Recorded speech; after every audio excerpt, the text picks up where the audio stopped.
আমাদের শেষ মাছ ধরা। আমি হচ্ছে শ্বশুরবাড়ি থেকে এইমাত্র এসেছি, এই উনি ঘেরে চলে এসেছি, মানে কিছু খুলিনি। বিষয়ে কতটা মাছ পাইছি? মোটা না কুসু তেলাবি শুধু তেলাপিয়া।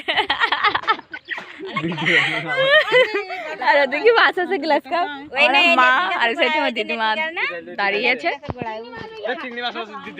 আর আমার দাদু বোঝাচ্ছে, আমার দাদু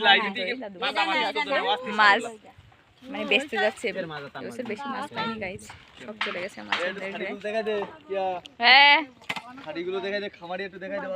ছাটিগুলো কোথায়? ছাটি তো সব আমার দুই পাশে দুই কাদাশ্বরী, আর আমি আর কি যাচ্ছি ভাবেশ্বরী।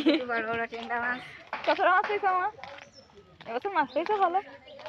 20 কেজি হয় কি কোনো ঠিক নেই, মানে এবছর খাওয়ার মাছ সব থেকে বেশি রেখেছে, তাই তো?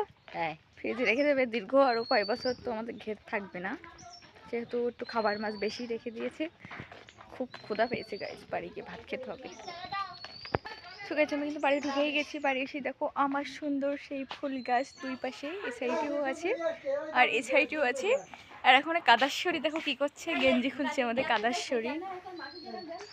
না, এটা মামার বাড়ি থেকে ক্ষীর খেতে গেছিলাম, তো এই শাড়িটা দিয়েছিল সেটা।